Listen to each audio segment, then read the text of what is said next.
Welcome to the Ballroom Dance Channel. We are a worldwide community of ballroom dancers who meet here every day to talk all things ballroom dance. Let's dive in. The most common injury I see in ballroom dancers have to do with the feet. So the dance shoes play a big part in this. Let's go.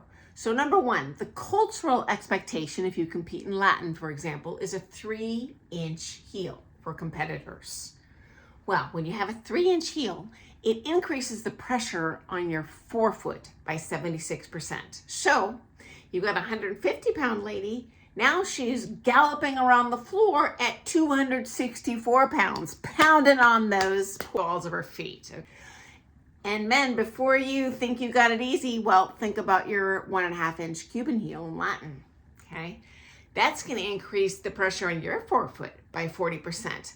Plus, you're starting out usually heavier than the female body would. So you know what? You're a 180-pound normal, healthy dude.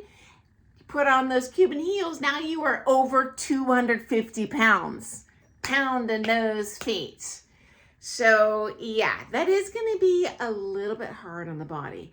You're going to have some other kind of long-term side effects, at least that are possible. So it can shorten your calf muscles. It can put stress on your heel. Hello, plantar fasciitis. I'm sure many of our viewers here have had these same challenges over the years. And this applies to pros and amateurs. As a matter of fact, newsflash, it's worse for pros because we dance more. When I first turned pro, one of many warnings our coaches gave us was, well, your body's gonna hurt, especially your feet. Okay, so number two, we have less brands to pick from than if you're shopping for street shoes, right? That's just less selection. And I find each brand kind of has its own special cut. Like in my experience, I have a little bit more of a narrow heel. And when I wear those German shoes, I feel like I'm darn near wearing the shoebox. They're so high and my heel sliding back and forth. So we just have less, I'll say, variety of cuts to choose from. Not to mention just the cuts that are acceptable on the floor with the heel height, okay? Next up, we have a closed toe box in the standard and the smooth, though the smooth tends to have an open side. The toe box is closed. And frankly, we tend to wear a more snug fit because it's safer on the ankles, right? The last thing you want on that comp floor is sliding side to side in your shoe on this little tiny heel. That's a recipe for disaster. And so that can lead to other problems that can be long-term. Hammer toe bunions, bunionettes. I've shared my own challenges with my feet in terms of arthritis and bunionettes and how I successfully was able to treat those. But hey, those are past videos, other topics. Okay, next up, those shoes are expensive. And oh my gosh, you know what? Dancing is not a poor man's game. Social dancing can be certainly beginning group classes, absolutely. But you know what? As competitors, we tend to get a little bit finicky with what we purchase. Hey, not throwing shade, me included. I love super dance. I don't wear anything else and it's not cheap. So yeah, that sucks. Okay, next up, final thought. For beginners, don't worry about the shoes. I can't tell you how many beginners come into that first lesson, they see my fancy shoes and they're like, oh, I need to dance in those. No, competitors need to dance in those.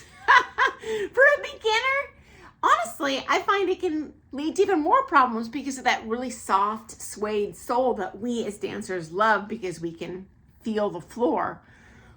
Honestly, people that have a desk job for the last 40 years and haven't danced, they're pretty off balance. And I find that leather, hard-soled shoe, not a high heel, just a low shoe is going to work best for them. If they were to show up in a 2.5-inch super dance Latin heel, I don't want to pay that liability insurance. That's going to go south real fast. So when the students ask, usually, depends on the person, I'm like, hey, save your money for lessons. Cheapest way to do this is group classes. Wear your street shoes. Here's the street shoes I recommend.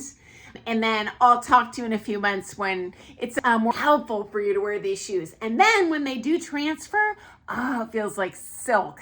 Because at that point, they're on balance and all the good stuff. So my suggestion for competitors is when you're social dancing, when you're wearing streetwear, don't wear heels at all. Yes, I know they're flattering for the leg or they make the guy look taller. Scrap that.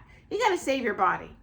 Okay, I look forward to seeing you first thing tomorrow morning for some more things ballroom dancing. Hey, if you have a favorite brand you like, shout out in the comments. And also tell us what your foot is shaped like.